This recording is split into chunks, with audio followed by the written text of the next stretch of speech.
My name is Chaya. I'm an illustrator. I'm currently based in Goa, but I'm from Chennai in India. I do mostly digital illustration work. I work on a lot of picture books. I work on book covers, a lot of work in publishing, but I also do digital illustration work for campaigns, for brands and companies, and things like that. And recently, I've also started going back to pen and paper because I just feel like I should stop looking at a screen as much. Yeah. Hey, I'm Soumya Vishwakarma. I'm an illustrator based in Bangalore. Most of my illustrations are based on digital media, but in college I have tried multiple mediums like watercolor, poster colors, acrylics, and yeah, of course, pen and paper. But I have found like my creativity and my ideas mostly come out of the digital media, and that's the medium I'm most comfortable with right now. I am Anada Menon. I am a published illustrator. I illustrate for children's books, magazines, product illustrations, and my niche is not children's books. I like illustrating for all age groups. So I think this I could say I was interested way back in school, but I had no clue which direction I wanted to take it. I was quite clueless about it even when I was in college. So I uh, I was in Chitrakala Parishad in Bangalore, and I specialized in painting.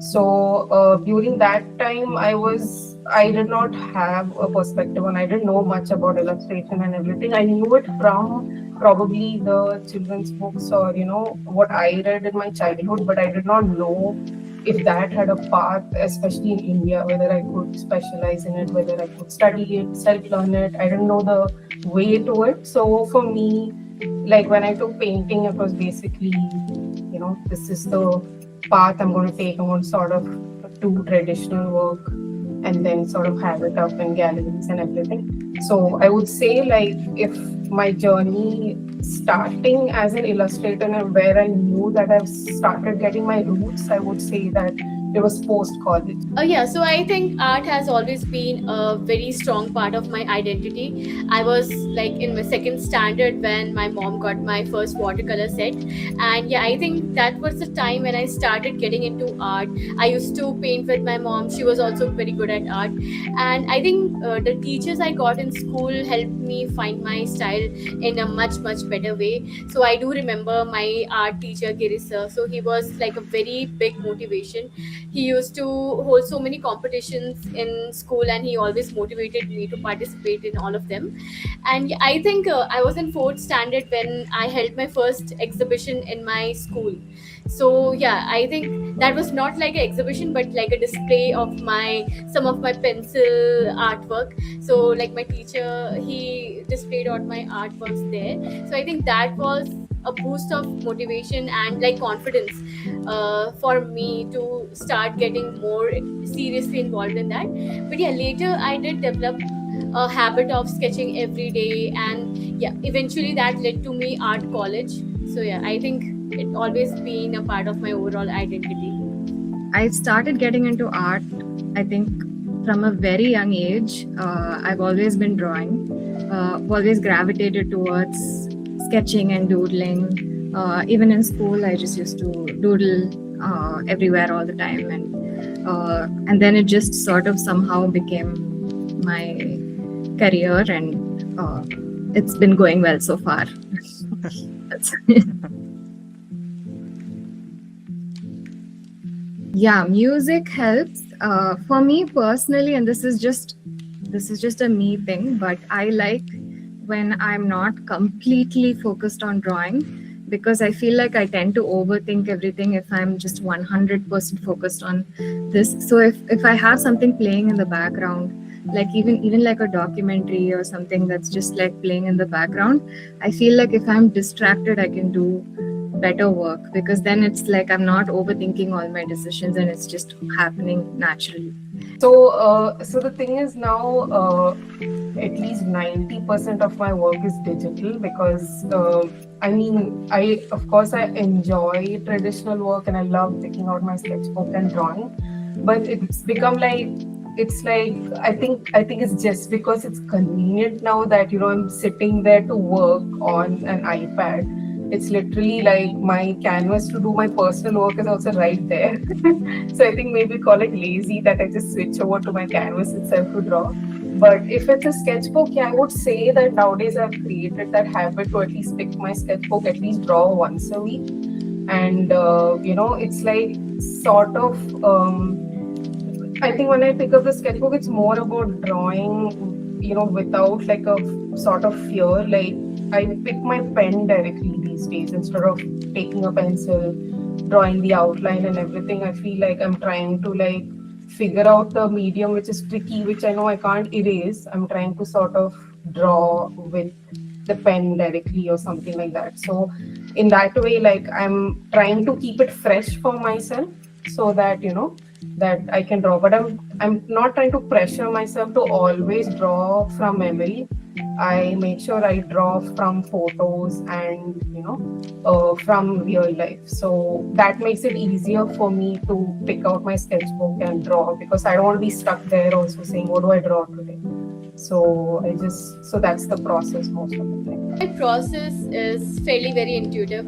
I love sketching, so whenever I'm going out, I always carry my sketchbook with me. I do love clicking pictures, so if I find like a very cool composition, I click a picture, or maybe if I have time, I sit and sketch there. But otherwise, yeah, I do like to document all those moments in my sketchbook, and then later I try to convert some of them into digital art, or maybe I'll just scan that artwork and build it more and refine it more. And when it comes to like personal illustration, or maybe it's like freelance illustration, so mostly I like to hear some podcast or some YouTube videos in the background. So recently I'm lot into Greek mythology and Hindu mythology, so that's my go-to jam. So I'll just put some podcast and I'll keep on sketching, and that podcast will keep running in the background. So yeah, I love listening to it, and I try to just be involved in it, and I complete my sketches. So yeah, that's my go-to routine right now. I think Jigsaw Puzzle reached out to me. They really love two of my works. So they had a proposal to turn them into puzzles. So yeah, I was really excited for it. So Murtaza, he reached out to me. So we worked together. We decided what pictures would look better as a puzzle. So yeah, I think two of my existing artworks are going to be launched very soon. So I'm excited for that. It's very fascinating to see because I've drawn something at a small scale, probably like the size of my iPad was what I was imagining when I drew the illustrations that are now puzzles. But when you see it blown up into a puzzle, it's like seeing a whole other image. I don't even know who made that image. That's how I feel when I look at it. And I have tried solving the puzzles myself, and it's been impossible, despite me being the person who drew the illustration.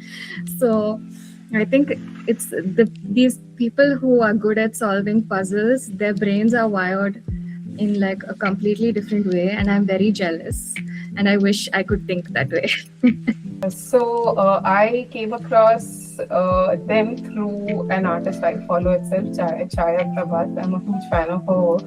So she sort of put out the puzzles, and I kind of liked how the quality and the printing and everything looked. So this is like out of the blue that I did not expect to get like an email from them saying, that we wish to collaborate. And I was like, okay, I wanted to test out the medium also, like how it looks, and especially like how my work, like that too, I was very curious about me being approached first for a very traditional work to be converted into a puzzle, which because I've never done that before, like testing it out, like a traditional work on print. So the process actually was quite seamless though. Like they emailed me and they picked out the work. I said that I'm not going to be the best judge of what work would go for this. So they picked out the right pieces for our first set of print, and yeah, it was, I think, quite easy going through the whole process. So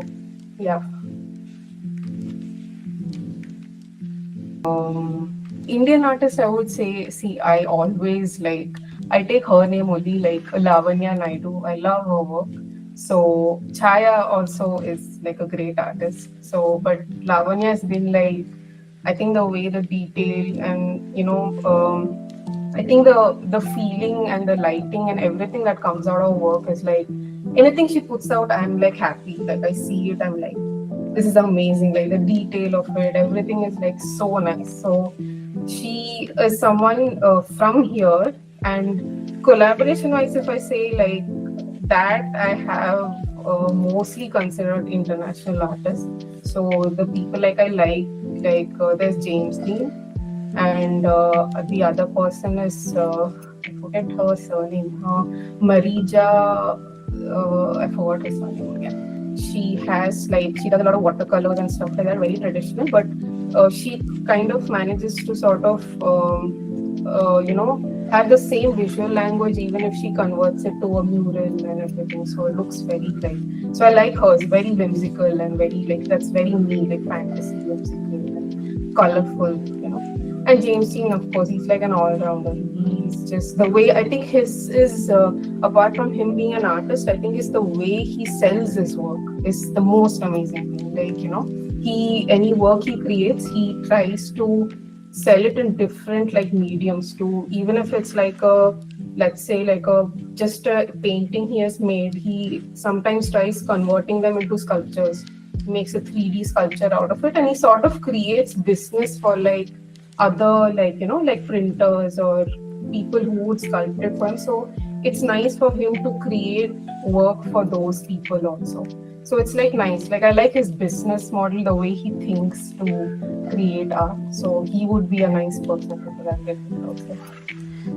So I think I really like many of my contemporary artists. You mentioned Chaya, so I have been following her artwork since very long, and I really love her color palette. Like it's so unique, it's so the pop of colors, so it's really fresh to the eye. And yeah, I think the work that she is doing is really incredible. The children novels or any books that she has illustrated, I do have a couple of them, but yeah, that's really unique, and I really love her style. So I think she's one of the artists that I really follow and admire.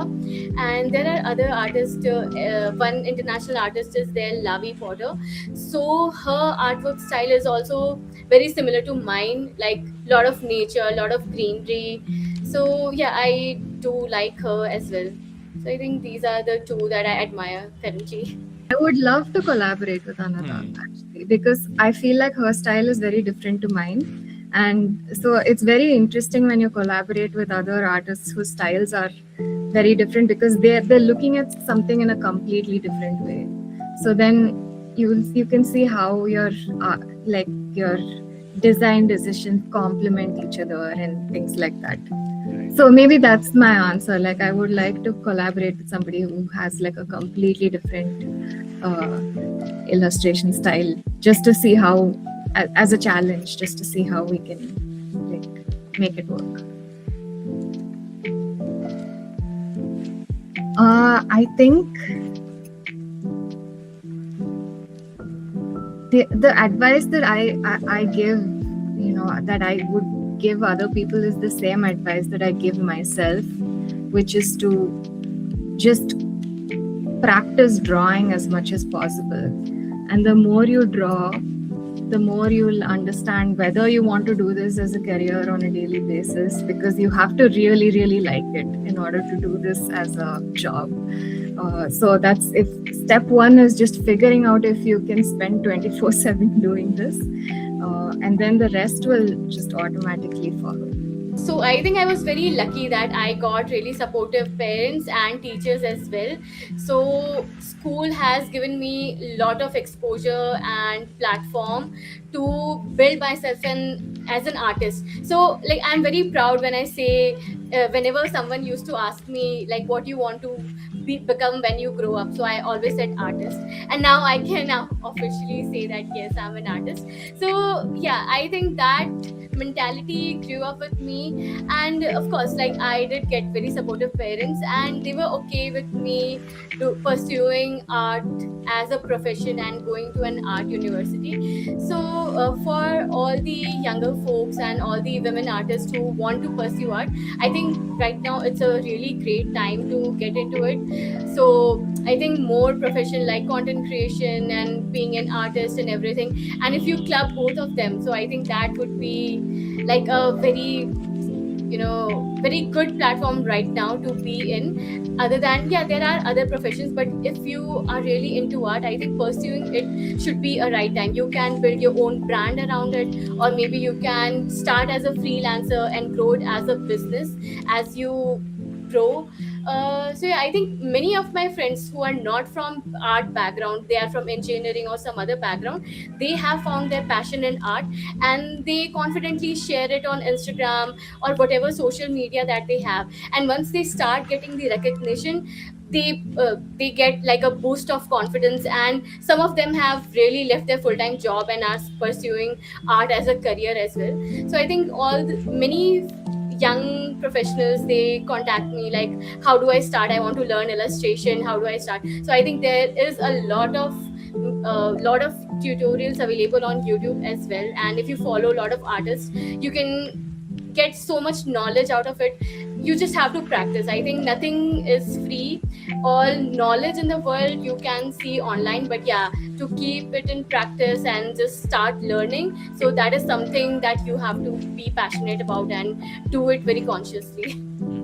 So I think like that discussion, I think even if my parents were quite carefree, I think they always have the fear that, see, end of the day, every fear, even when you take art, any field you take, it's about the money. You have to financially, like we, especially as artists, we don't talk about money a lot. So I think like for women especially, it becomes such a big challenge that now women are getting more independent. Like how do you sustain with art especially? Like I think for women, I think the market has become way better now because we have I would say my perspective, like I took a part so that it's like a 50-50 thing, that 50% is me exploring my life, putting out what I feel, my personal feelings, and that I illustrated. So I am a storyteller for myself, that 50%, and the other 50% is be a storyteller for others. So I illustrate for children's books and magazines or any other content, so that you are a voice for other people who cannot visualize what they are writing. So especially for women, that's the thing I'll say, that like you can, of course, women, a lot of like let's say like artists, like when you say artists, they want to only put forward what they feel.